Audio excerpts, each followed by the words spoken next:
Greetings and well met. Welcome to Stories by the Fireside. I am your host and narrator, Hailstorm, and since we're deep in December, I'm going to read to you the story called The Fir Tree by Hans Christian Andersen. I have left the link in the description below to the story for your viewing pleasure. We begin. Far down in the forest, where the warm sun and the fresh air made a sweet resting place, grew a pretty little fir tree, and yet it was not happy. It wished so much to be tall like its companions, the pines and firs which grew around it. The sun shone, and the soft air fluttered its leaves, and the little peasant children passed by, prattling merrily, but the fir tree heeded them not. Sometimes the children would bring a large basket of raspberries or strawberries, wreathed on a straw, and seat themselves near the fir tree and say, "Is it not a pretty little tree?" which made it feel more unhappy than before. And yet all this while the tree grew a notch or joint tall every year, for by the number of joints in the stem of a fir tree we can discover its age. Still, as it grew, it complained, "Oh, how I wish I were as tall as the other trees. Then I would spread out my branches on every side, and my top would overlook the wide world. I should have the birds building their nests in my boughs, and when the wind blew, I would bow with stately dignity like my tall companions." The tree was so discontented that it took no pleasure in the warm sunshine, the birds, or the rosy clouds that floated over it morning and evening. Sometimes, in winter, when the snow lay white and glittering on the ground, a hare would come sprinting along and jump right over the little tree, and then how mortified it would feel. 2 winters passed, and when the third arrived, the tree had grown so tall that the hare was obliged to run around it. Yet it remained unsatisfied and would exclaim, "Oh, if I could but keep on growing tall and old, there's nothing else worth caring for in the world." In the autumn, as usual, the woodcutters came and cut down several of the tallest trees, and the young fir tree, which was now grown to its full height, shuddered as the noble trees fell to the earth with a crash. After the branches were lopped off, the trunks looked so slender and bare that they could scarcely be recognized. Then they were placed upon wagons and drawn by horses out of the forest. Where were they going? What would become of them? The young fir tree wished very much to know. So in the spring, when the swallows and the storks came, it asked, "Do you know where those trees were taken? Did you meet them?" The swallows knew nothing, but the stork, after a little reflection, nodded his head and said, "Yes, I think I do. I met several new ships when I flew from Egypt, and they had fine masts that smelt like fir. I think these must have been the trees. I assure you they were stately, very stately." "Oh, how I wish I were tall enough to go on the sea," said the fir tree. "What is the sea, and what does it look like?" "It would take too much time to explain," said the stork, flying quickly away. "Rejoice in thy youth," said the sunbeam. "Rejoice in thy fresh growth and the young life that is in thee." And the wind kissed the tree, and the dew watered it with tears. But the fir tree regarded them not. Christmas time drew near, and many young trees were cut down, some even smaller and younger than the fir tree, who enjoyed neither rest nor peace with longing to leave its forest home.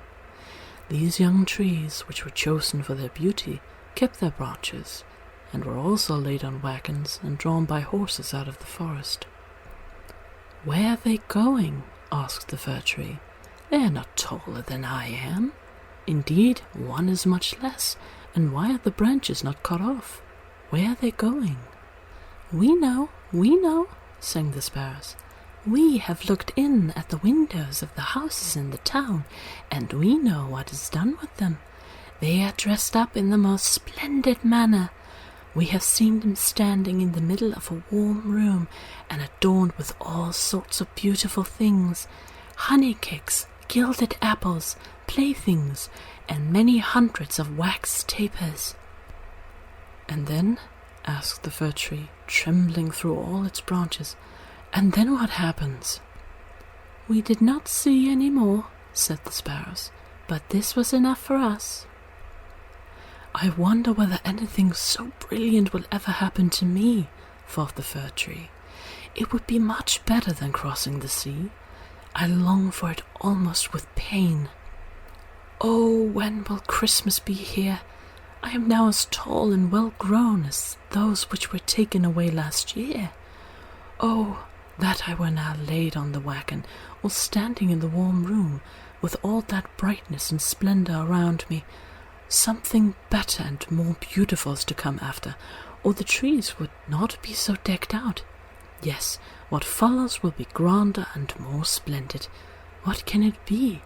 I am weary with longing. I scarcely know how I feel." "Rejoice with us," said the air and the sunlight. "Enjoy thine own bright light in the fresh air." But the tree would not rejoice, though it grew taller every day, and winter and summer its dark green foliage might be seen in the forest, while passers-by would say, "What a beautiful tree." A short time before Christmas, the discontented fir tree was the first to fall. As the axe cut through the stem and divided the pith, the tree fell with a groan to the earth, conscious of pain and faintness, and forgetting all its anticipations of happiness, in sorrow at leaving its home in the forest. It knew that it should never again see its dear old companions, the trees, nor the little bushes and many-colored flowers that had grown by its side, perhaps not even the birds. Neither was the journey at all pleasant. The tree first recovered itself while being unpacked in the courtyard of a house, with several other trees, and then it heard a man say, "We only want one, and this is the prettiest." Then came 2 servants in grand livery, and carried the fir tree into a large and beautiful apartment. On the walls hung pictures, and near the great stove stood great china vases with lions on the lids. There were rocking chairs, silken sofas, large tables covered with pictures, books, and playthings, worth a great deal of money. At least the children said so. Then the fir tree was placed in a large tub full of sand, but green baize hung all around it, so that no one could see it was a tub, and it stood on a very handsome carpet. How the fir tree trembled! What was going to happen to him now? Some young ladies came, and the servants helped them to adorn the tree. On one branch they hung little bags cut out of colored paper, and each bag was filled with sweetmeats. From other branches hung gilded apples and walnuts, as if they had grown there, and above and all around were hundreds of red, blue, and white tapers, which were fastened on the branches. Dolls, exactly like real babies, were placed under the green leaves. The tree had never seen such things before, and at the very top was fastened a glittering star made of tinsel. Oh, it was very beautiful. "This evening," they all exclaimed, "how bright it will be!" "Oh, that the evening were come," thought the tree, "and the tapers lighted, then I shall know what else is going to happen. Will the trees of the forest come to see me? I wonder if the sparrows will peep in at the windows as they fly. Shall I grow faster here, and keep on all these ornaments summer and winter?" But guessing was of very little use. It made his bark ache, and this pain is as bad for a slender fir tree as headache is for us. At last the tapers were lighted, and then what a glistening blaze of light the tree presented! It trembled so with joy in all its branches that one of the candles fell among the green leaves and burnt some of them. "Help! Help!" exclaimed the young ladies, but there was no danger, for they quickly extinguished the fire. After this the tree tried not to tremble at all, though the fire frightened him. He was so anxious not to hurt any of the beautiful ornaments, even while their brilliancy dazzled him. And now the folding doors were thrown open, and a troop of children rushed in as if they intended to upset the tree. They were followed more silently by their elders.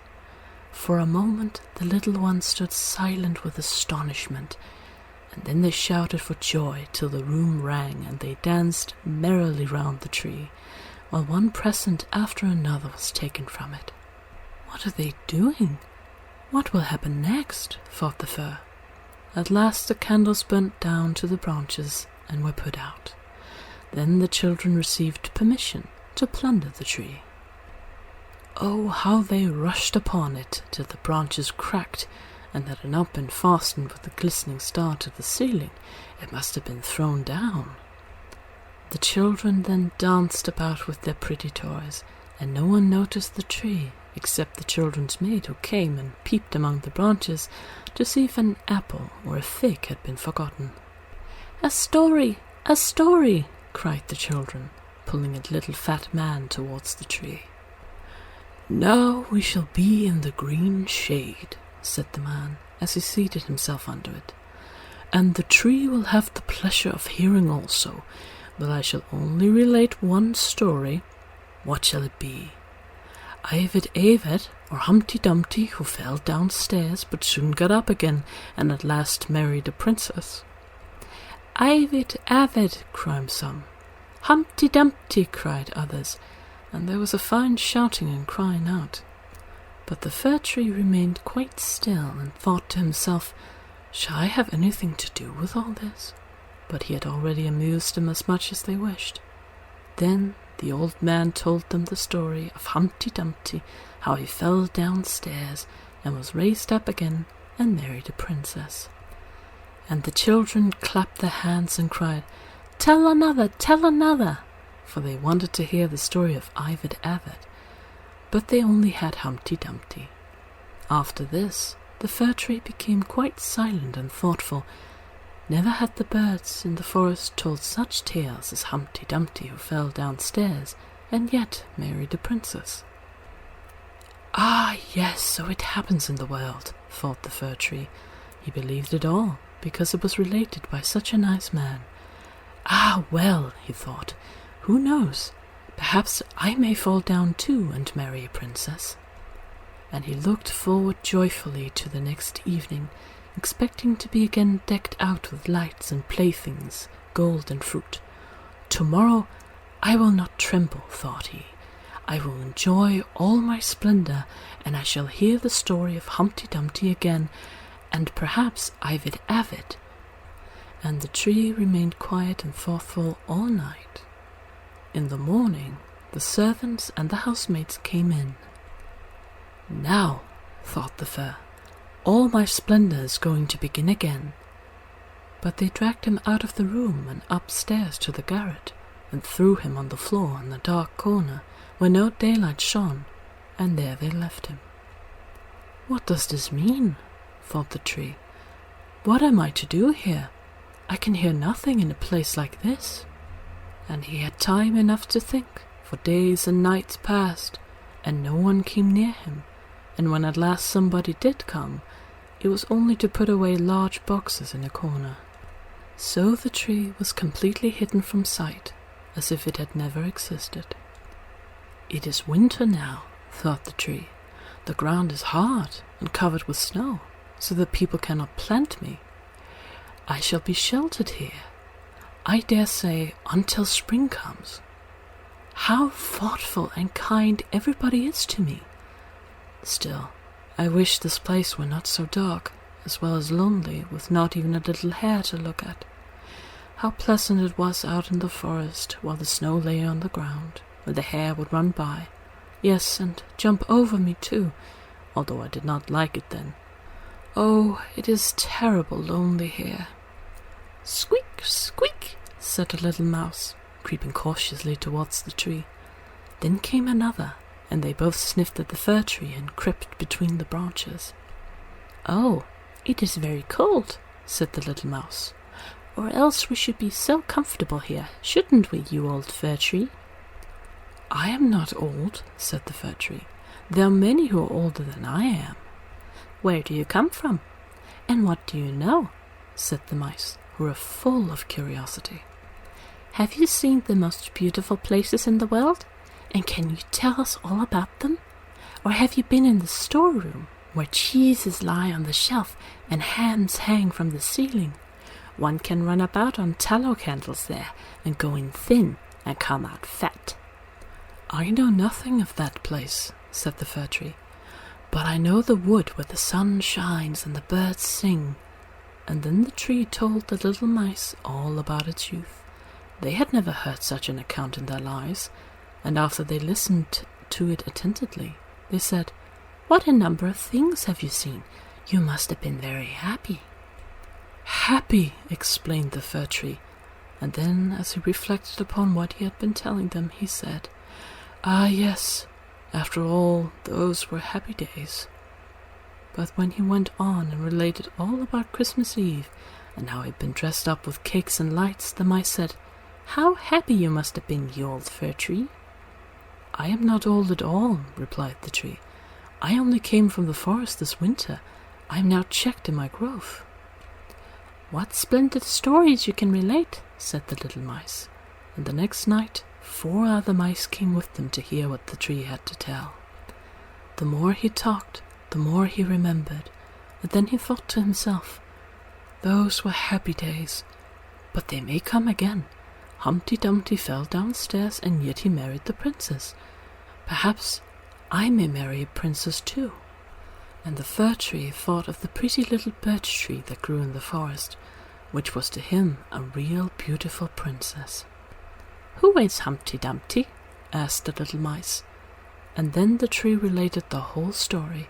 He could remember every single word, and the little mice were so delighted with it that they were ready to jump to the top of the tree. The next night a great many more mice wrote their appearance, and on Sunday 2 rats came with them, but they said it was not a pretty story at all, and the little mice were very sorry, for it made them also think less of it. "Do you know only one story?" asked the rats. "Only one," replied the fir tree. "I heard it on the happiest evening of my life, but I did not know I was so happy at the time." "We think it is a very miserable story," said the rats. "Don't you know any story about bacon or tallow in the storeroom?" "No," replied the tree. "Many thanks to you then," replied the rats, and they marched off. The little mice also kept away after this, and the tree sighed and said, "It was very pleasant when the merry little mice sat round me and listened while I talked. Now that is all past too. However, I shall consider myself happy when someone comes to take me out of this place." But would this ever happen? Yes. One morning people came to clear out the garret, the boxes were packed away, and the tree was pulled out of the corner and thrown roughly on the garret floor. Then the servant dragged it out upon the staircase, where the daylight shone. "Now life is beginning again," said the tree, rejoicing in the sunshine and fresh air. Then it was carried downstairs and taken into the courtyard so quickly that it forgot to think of itself and could only look about. There was so much to be seen. The court was close to a garden where everything looked blooming. Fresh and fragrant roses hung over the little palings. The linden trees were in blossom, while the swallows flew here and there, crying, "Tweet, tweet, tweet, my mate is coming." But it was not the fir tree they meant. "Now I shall live," cried the tree, joyfully spreading out its branches. But alas, they were all withered and yellow, and it lay in a corner amongst weeds and nettles. The star of gold paper still stuck in the top of the tree and glittered in the sunshine. In the same courtyard, 2 of the merry children were playing, who had danced around the tree at Christmas and had been so happy. The youngest saw the gilded star and ran and pulled it off the tree. "Look what is sticking to the ugly old fir tree," said the child, treading on the branches till they cracked under his boots. And the tree saw all the fresh bright flowers in the garden, and then looked at itself, and wished it had remained in the dark corner of the garret. It thought of its fresh youth in the forest, of the merry Christmas evening, and of the little mice who had listened to the story of Humpty Dumpty. "Past, past," said the old tree. "Oh, had I but enjoyed myself while I could have done so! But now it is too late." Then a lad came and chopped the tree into small pieces till a large bundle lay in a heap on the ground. The pieces were placed in a fire under the copper, and they quickly blazed up brightly, while the tree sighed so deeply that each sigh was like a pistol shot. Then the children, who were at play, came and seated themselves in front of the fire, and looked at it and cried, "Pop, pop!" But each pop, which was a deep sigh, the tree was thinking of a summer day in the forest, and of Christmas evening, and of Humpty Dumpty, the only story it had ever heard or knew how to relate, till at last it was consumed. The boys still played in the garden, and the youngest wore the golden star on his breast, with which the tree had been adorned during the happiest evening of its existence. Now all was past, the tree's life was past, and the story also, for all stories must come to an end at last. This is where we end. Thank you for coming, and may you all have a pleasant Christmas, or Hanukkah, or holiday of your choosing.